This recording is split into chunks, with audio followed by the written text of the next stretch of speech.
Pinkies up. Let's tell the people what they want to hear. I got my first IT job with no experience, no boot camp, no degree. And here's how it happened. So it all started there one day. I'm just joking. In case you didn't know my background, I was a personal trainer and strength and conditioning coach for years, really, probably close to 10 years. And when I was about, I don't know, 22, 23, I was really just sick and tired of where I happened to be in my stage of life, was making very little money. I was working all kinds of crazy hours. If you know the life of being a personal trainer, you're there super early in the morning. Some clients want to train at 5 a.m. You've got different classes. You might have them spread out throughout the day, and then I might have a team that I was coaching late at night, and that would go till 10 o'clock in the evening. So I was literally at the gym all day long, no social life, burnt out, tired just even from my own training. And on top of that, I wasn't getting paid much. So that was my life. Just to give you a frame of reference, I was listening to some podcasts at the time, trying to get motivated, and I came across that one saying. I'm sure you all have heard it: dress for the job that you want, not the job that you currently have. And although this is a gym, everyone kind of wears gym shorts and gym shirts and that whole shebang. The saying still applies. I wanted to be a gym manager, or I wanted to own my own gym, or I wanted to own this gym that I was already currently working at. I was really cool with the managers, really cool with the owners. I helped start the gym, but I was not the owner and I was not the manager. I was just a trainer, one of the top trainers. I was there. I was the guy to a degree, but I wasn't the manager or the owner, and I was not getting the pay that I wanted. I was making very low income considering all the hours that I worked. So, anyway, long story short, I started to work and act as if I was the manager, as if I was the owner. And I took care of this gym, the clients, the job, everything, all the responsibilities, as if it was my sole duty and responsibility, as if I owned this place.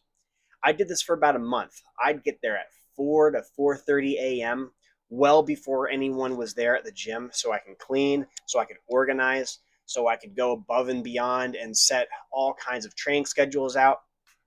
I would make PowerPoint presentations to put on the TV slide deck, I guess, of all the different announcements, upcoming events. And I did this all on my own accord. Lo and behold, I was getting a lot of recognition from everyone: the managers, the owners, the clients.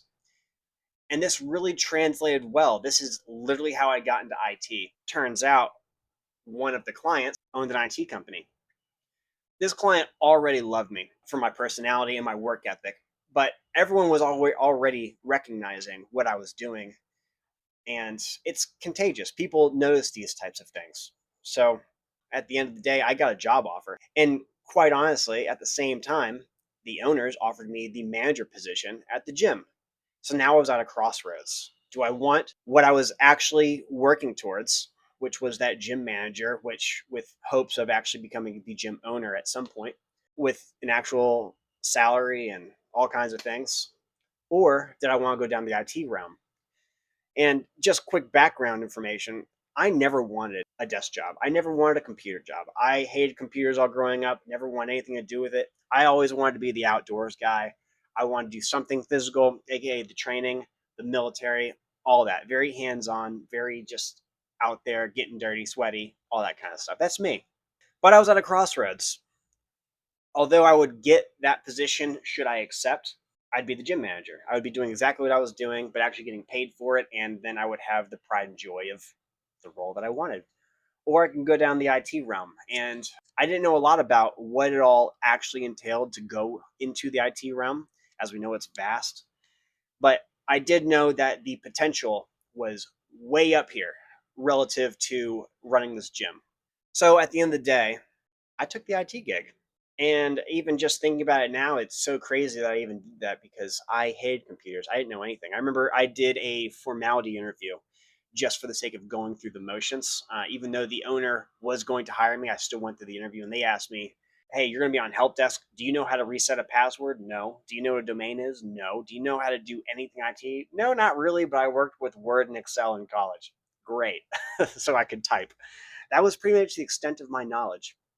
So that's exactly how I got into IT. And I would call that phase one of my IT career, the first arc, so to speak, of how I even got my foot in the door. Now, what happened from there was quite honestly astounding, even to me.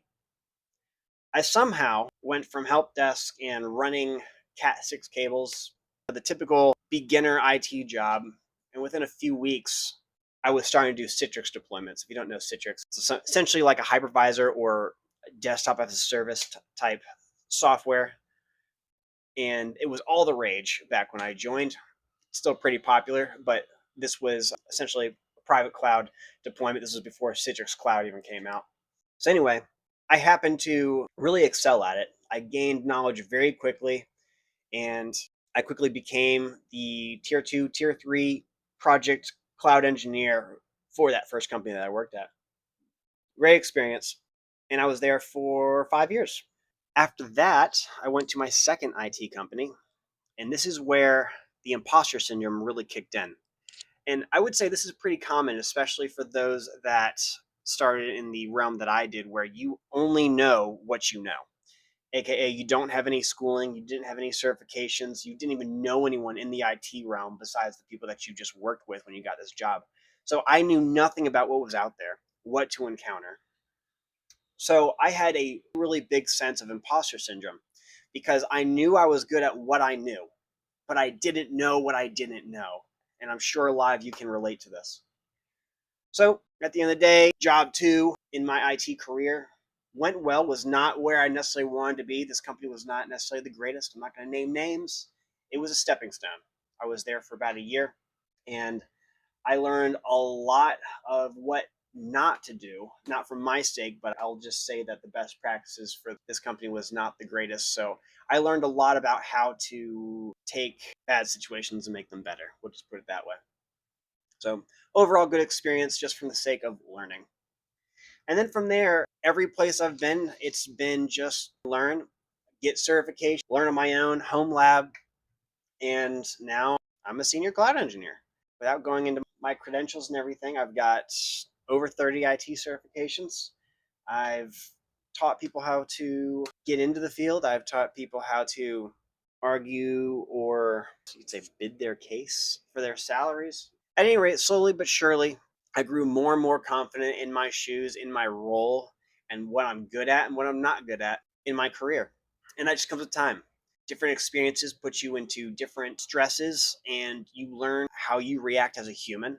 Number one, to these stressors, and number two, what you can and can't handle.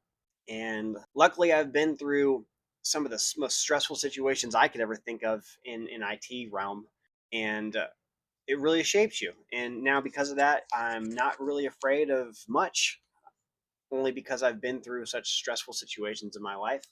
And between you getting different tools in your tool bag, aka learning more, getting different certifications, exposing yourself to different technologies, you'll be able to tackle more and more obstacles. And all this leads to you negotiating bigger salaries, working for bigger and better companies, meeting and engaging with different people that you never thought you'd be able to talk to. It's called networking. And I would say cloud engineering is a great career if you can get into it, but you do have to have some thick skin. I will say that just because you're working with high up people that do not take no for an answer a lot of times. There's a lot of money involved, a lot of money at stake, and you're in stressful situations. But if you can hang, it could be a great career for you. You can definitely make a lot of money, and you can provide for your family and have a good life. Look at this. I'm in an RV. I travel around. I make good money. So if you have any questions about my career, my journey, I know a lot of that was vague. I'm trying to keep it nice and simple. But if you have questions, comments, concerns, or you just want more details on something, leave a comment down below, like and subscribe, and we'll talk again next time.